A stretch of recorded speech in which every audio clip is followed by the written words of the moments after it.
இன்னும் சொல்ல போனா அவருக்கு இந்த கையால் தான் முதல்ல அவர் குண்டடிப்பட்ட ஹாஸ்பிட்டல் இருந்தபோது டிபாசிட்டே கட்டணும் நான் தான். ஆனா 67 இருந்து நான் தேர்தல் வேலை செய்கிறேன். 67, 71 பார்த்தால் பெண்கள் ஓட்டு அப்படியே உதயசூரியன் தான் விழும். ஆண்கள் ஓட்டு தான் இப்படி அப்படி மாறி மாறி வரும். அப்போ எம்ஜிஆர் போன பிறகு 77 இருந்து நான் ஒரு 2 எலெக்ஷன் போனேன். நான் 5-6 எலெக்ஷன் நின்று ஒரு 4 எலெக்ஷனில் சேர்மனா இங்கே விட நண்பர் ஒருவர் சொன்னாங்க 4 முறை 5 முறையா தலைவராக இருக்காங்க. 2 முறை மோடி பார்லிமெண்ட் எலெக்ஷன் வந்தார். இதே கோயம்புத்தூர் தொகுதி வந்தார்ல, ரோட் ஷோ நடத்தினார்ல, அண்ணாமலைக்கு ஓட்டு கேட்டார்ல. 8 முறை வந்த மோடியே போகும் ஊருக்கு திரும்பி என்று அனுப்பிய மக்கள் தமிழ்நாட்டு மக்கள். கோவை மாவட்டத்திலே சென்ற தேர்தலில் 10 தொகுதிகளிலே நாம் வெற்றி பெற இயலவில்லை.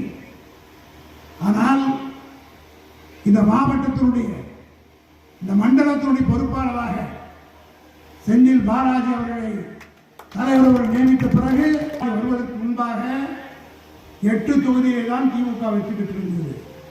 2021 6 இன்றைக்கு தேர்தல் வைத்தால் கூட இந்த 29 தொகுதிகளில் 19 தொகுதி திராவிட முன்னேற்ற கழகத்தினுடைய கூட்டணி வெற்றி பெறும் என்று ஒவ்வொரு தொகுதி வாரியா எவ்வளவு ஓட்டு வரும்.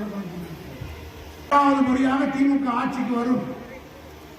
இந்த தேர்தல் 7 மாதத்துக்குள்ளாக நேற்றுக்கே சண்டை ஆரம்பிச்சிருக்கு. பாஜகவுக்கு அதிமுகவுக்கு அமித்ஷா கூட்டணி ஆட்சின்னு சொல்லிட்டாங்க. பாதி பேர் எடப்பாடி கிட்ட போய் தகராறு பண்ண ஆரம்பிச்சுட்டாங்க. 50 சீட்டுன்னு கேட்கறாங்க. ஒன்று மட்டும் சொல்லுகிறேன், பாஜக எல்லா ஊர்லையும் குடும்பத்தை கலைச்சி கட்சியை கலைச்சி ஆட்சிக்கு வர முடியுது. நாட்டிலேயே ராமதாஸையும் பிள்ளையும் பிரிச்சுட்டாங்க. திமுக காரங்கிட்ட மட்டும்தான் மோடியோ அமித்ஷாவோ கட்ட முடியவில்லை என்றால் இதுக்கு தலைமையேற்று நடத்தக்கூடியவர் தளபதி மு.க. ஸ்டாலின். இன்னும் இந்த 7 மாசத்துல பாருங்க, வேலுமணி கோஷ்டின்னு ஒன்று வரப்போகுது, எடப்பாடி கோஷ்டின்னு ஒன்று பிரிய போகுது.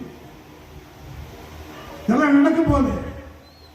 இப்ப எப்படி பாமகவில் அப்பாவும் பிள்ளையும் பிரிந்திருக்கிறார்களோ அதே போல அதிமுகவை பாதி பேர் இப்பொழுது கீழ்மட்டத்தில் இருக்கிறவர்கள் ரொம்ப வேதனையில் இருக்கிறார்.